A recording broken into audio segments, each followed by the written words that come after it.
In this lesson, we're going to be learning 4 very useful pentatonic scale runs. And what I mean by a scale run is a way of moving up a scale or down a scale like this.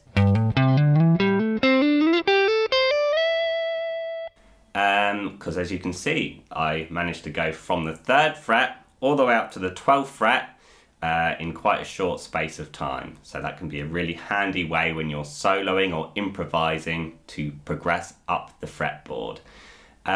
These can be considered in the major or the minor key, and I'll explain to you how. I'll also be showing you how you can move these up and down the neck to change the key. But yeah, so this will all be very, very useful stuff for your soloing. I want to remind you to subscribe to the channel and to like the video and to leave any comments telling me anything else you might want to learn in the future.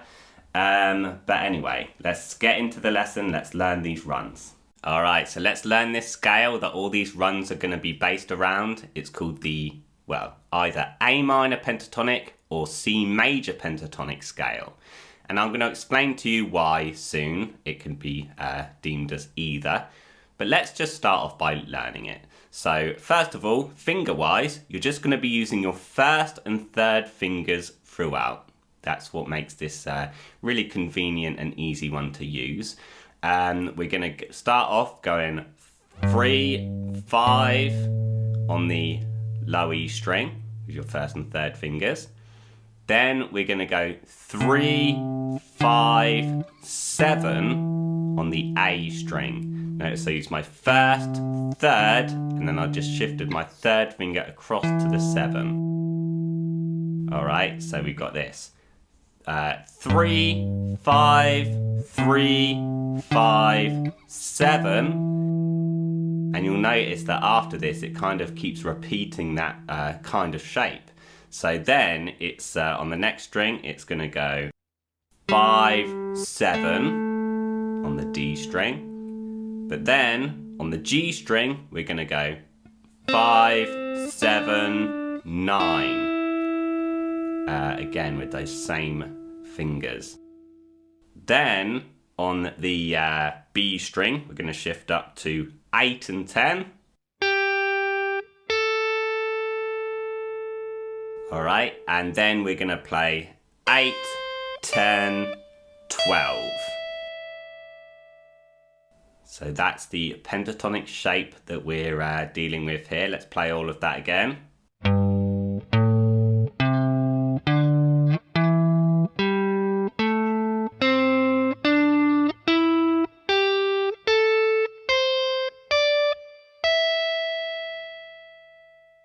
So yeah, I do recommend just practicing that a few times to get really familiar with that shape.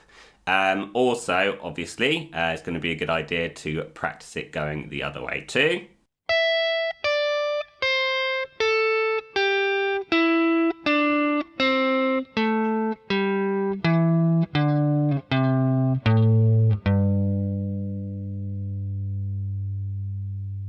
Alright, so anyway, there we go. That is the shape, but why don't I explain a little bit about how we can think of it as an A minor pentatonic or a C major pentatonic scale.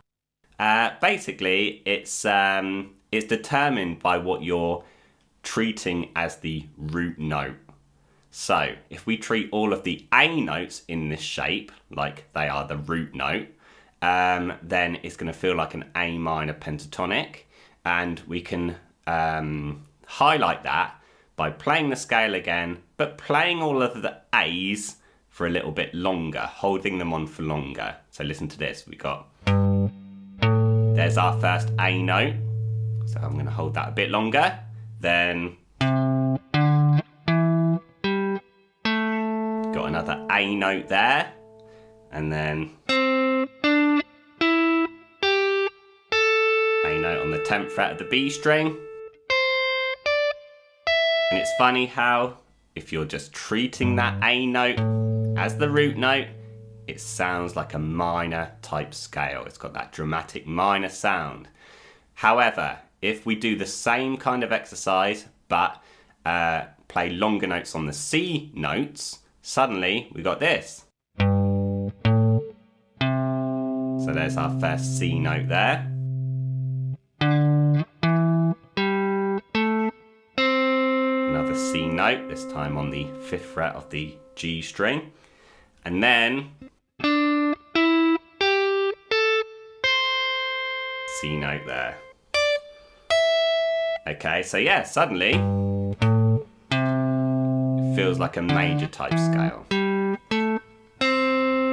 Alright, now the reason this is the case is because every minor scale has a relative major scale which shares the same group of notes, and vice versa. So it just so happens that you could determine this shape as either a minor pentatonic or a major pentatonic. And the great thing about that is that it makes it a very versatile shape, and you can use this in any of the 24 different keys in music. So this is going to be really, really helpful for your playing. One more thing is that obviously, we can move this into any key. So let's talk about that now. Let's say we wanted to move it into the key of B minor instead of A minor. Well, let's find the B note on the low E string, all right? We'll just find the lowest root note we can find. So here it is.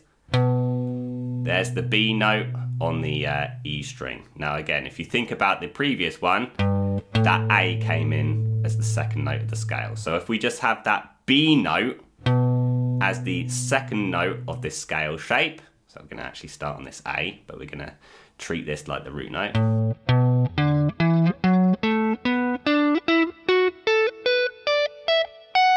Suddenly we're in the key of B minor, all right? So that's it. So you can find for the minor, to do this in the minor key, just find the root note on the low E string anywhere. And let's say I'm in D, there's the D note there, and again, go back 2 frets or a tone. And then suddenly we're in D minor, okay? And then you can, use these scale runs or improvise around. But then let's think about the major key. Basically, when we were doing the initial key that I showed you, the C was the 3rd note here, the first root note that we find, the lowest root note. So now, how about to change the key, we just find the root note of any major key on the A string. Let's say we want to do E. Well, E is on fret 7 of the A string, okay? So we just got to think, okay, in this scale shape, again, when we did it in the initial one, you'll notice this root note is in line with the first note. It's just up a string, all right? So if we want to do it in E, just go down a string and then play the shape from there. Okay, and that's in the key of E now. One more example then, just to make more sense of that. So we're going to find the root note. Let's say we want G major now. I'm going to go for find the G note on the A string. It's here on fret 10. So again, all I have to do is move down a string and start it from there.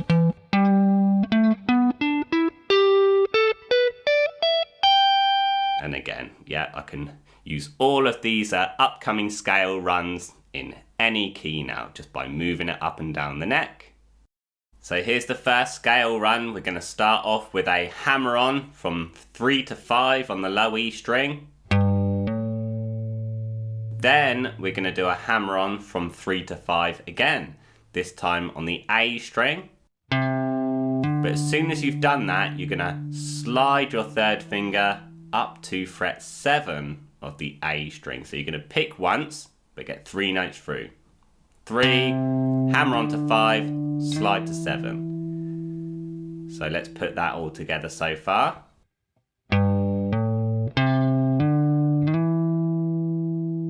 Then the next part is very, very similar. All right, we're just going to go onto the D string and go 5 to 7 with the hammer on. And then we're going to go up to the G string and we're going to do 5, 7, hammer on, 9, slide, like this. So it's essentially the same pattern again, like this.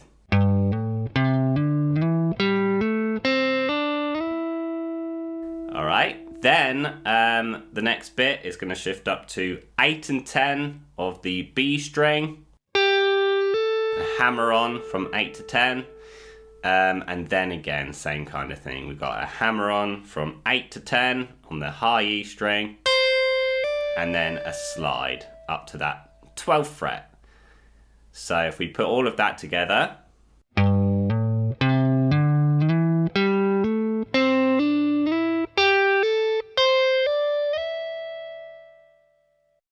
the next run is basically the same thing, all right? But this time, instead of ascending, so going up in pitch, we're now gonna descend down the scale. So you're gonna start on the high E string with your 3rd finger on the 12th fret. Then we're gonna slide backwards to fret 10. And then you're gonna pull off onto fret 8. So it's gonna sound like this. Then you're going to do a pull off from 10 to 8 on the B string. And I do want to point out at this point, once we've done this, again, from there we're basically repeating the same kind of idea. This time we're going to put your 3rd finger on the fret 9 of the G string. You're going to do another slide down into a pull off. So it goes 9, slide down to 7, pull off onto 5. I do want to point out at this point as well that it's tempting when you slide or pull off or hammer on or any of that kind of legato, it's tempting to do it really fast. But you've got to hear all of the individual notes coming through and all the same length. So 9, 7, 5. Then we're going to do a pull off from 7 to 5 on the D string. And then we're going to go for the 7th fret of the A string. And again, you're going to do this time slide into a pull off. So this time it's 7, 5, 3. And then you're going to finish off by doing a pull off from 5 to 3 on the low E string. So if I put all of that together,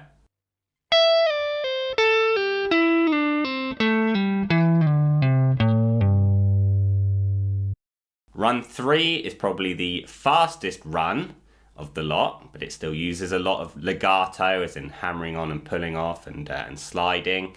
Yeah, let's listen to this. This is how it's going to sound.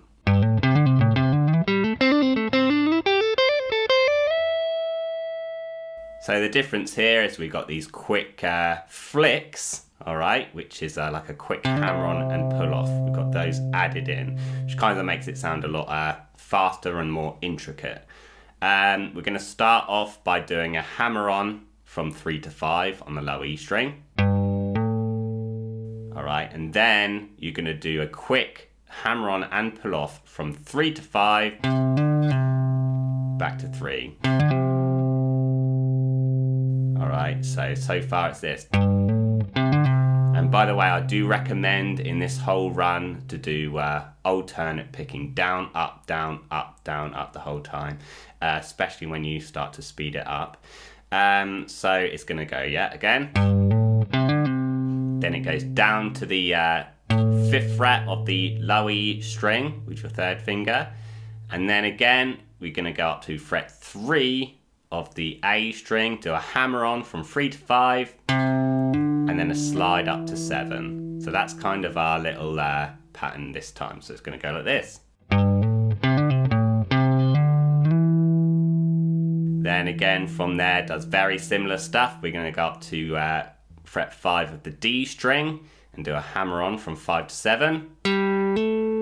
Then a quick flick here on the G string from 5 to 7 back to 5, and then down to the 7 on the D string. So, and then again you've got playing the 5th fret of the G string, hammering onto the 7, and then sliding up to the 9. So yeah, you can see. Just repeating that pattern. And again, this time it's going to go from 8 to 10 on the B string with the hammer on. And then you've got the hammer on and pull off on 8 to 10 back to 8 on the high E string. So it's then down to back to fret 10 of the B string, and then back to fret 8 of the high E string, hammer on to the 10, and then slide up to the E note on the 12th fret of the high E string. So let's put all that together.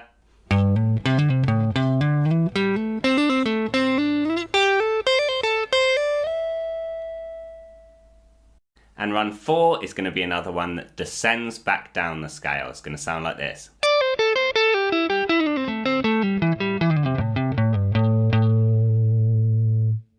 Okay, so yeah, we're going to start on fret 10 this time of the high E string, and we're going to do a pull off from 10 to 8. Then you're going to go onto the 10th fret of the B string, but then you're going to come back to the 8th fret of the high E string. So those first 4 notes. All right, then on the B string, you're going to do a pull off from 10 to 8 again. This time use your 2nd finger on the fret 9 of the G string, and then your 1st finger on fret 8 of the B string. So yeah, this is the exception to the rule. We are going to use your 2nd finger there because it's just the most convenient for this shape. So far we got this.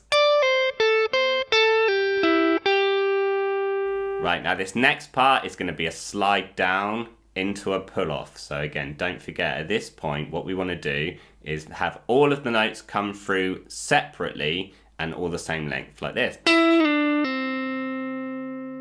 So yeah, that can be a little tricky, but you're going to do again, just like the one from before. You're going to play 9, slide down into pull off. Then you're going to go 7 on the D string, back to 5 on the G string. So you got this.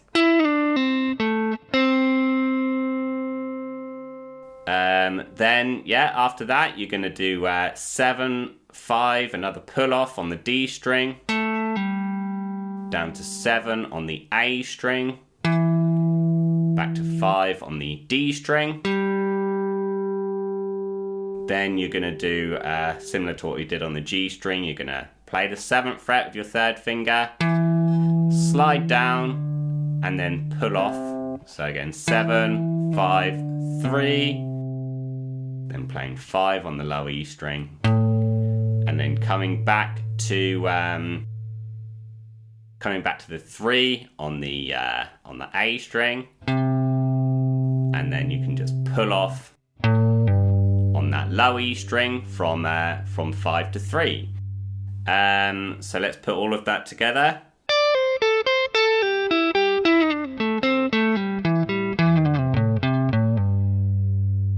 One more thing to mention with these is that you don't have to play the entire runs. You can use aspects of these ideas in your improvising. So for example, well, I'll just show you. I'll play parts of these runs using that A minor / C major shape.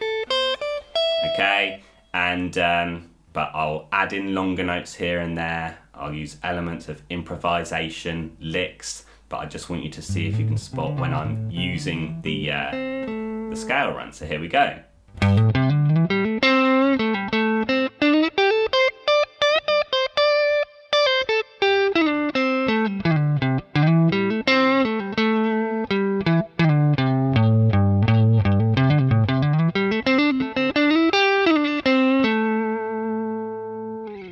So yeah, so that's just a little blast of what you can do with these. You can just play them as they are, make your way up the fretboard, that you can use them naturally in your soloing.